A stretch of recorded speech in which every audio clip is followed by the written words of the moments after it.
success born from the dust. Great Ark Farm. Great morning mga kabaka. Arnel Corpus po mula po dito sa Great Ark Farm. Babati po sa inyo ng isang magandang araw.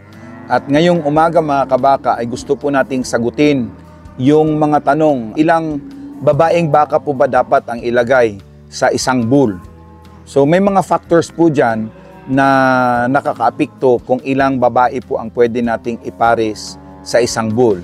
Ang number one po dyan ay yung edad po ng bull natin. Pag ang bull po natin ay bata pa siya, pag nasa 1 to 2 years old pa lang po, ay siyempre ang mga bull po natin ay less experienced pa po sila at hindi pa po fully develop ang kanilang breeding capabilities.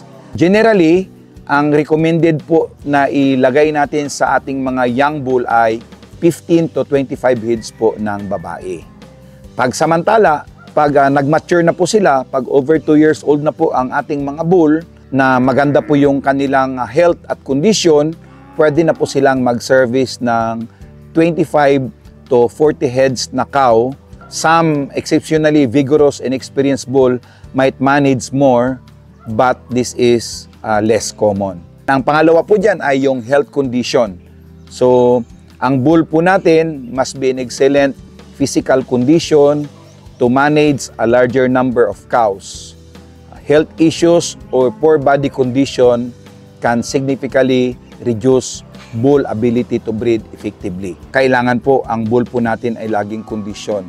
Kaya sa ibang bansa, ang ginagawa po nila prior po sa breeding season ay pinapakain po nila ng maayos or kinukondisyon po nila yung kanilang bull. At ang pangatlong factor po dyan ay yung breeding environment. Minsan, pag mas malaki po yung pastulan at ang mga babae po ay nagkahiwa-hiwalay, siyempre, mas kunti po yung nasiservice ng ating mga bull dahil mapapagod po siya kakahanap ng ibang babaeng baka. Kaya importante po sa breeding environment na makonsider po natin yung terrain and pasture size at saka yung klima. Minsan, pag sobrang init po, siyempre, tinatabad po yung ating bull na maghanap or mag-mate sa ating mga babaeng baka.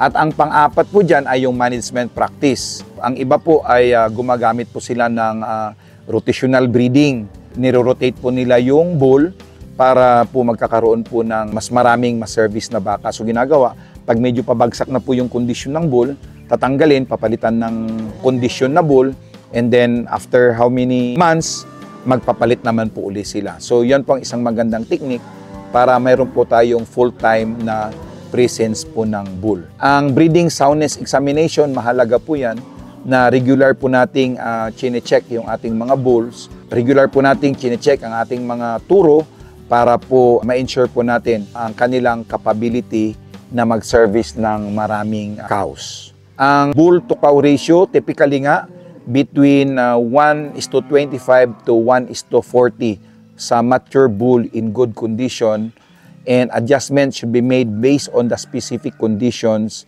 and bull performance. So, ang mga considerations po dyan ay fertility. Dapat regular po yung assessment sa semen po at saka libido ng ating mga bull. And then, monitoring. Close monitor during the breeding season is essential to ensure that all cows are being bred. Look for signs of estrus in cows and whether they are being successfully mounted and bred. Yan po mga kabaka, sana po ay kahit papaano ay nasagot po namin kung ilang babae po ba dapat ang ilagay natin sa bawat ulo po ng bull. Sa muli, ito po si Kabakang Arnel Corpus, sa ngalan po ng aking partner, si Pastor Julius Palier. Kami po ay patuloy na humingi ninyong suporta. Paki-like, share, and follow po ang aming page, Great Ark Farm ni Kabakang Arnel, sa YouTube at saka sa Facebook. Maraming salamat po at pagpalain po tayo ng Panginoon. Cultivating hope.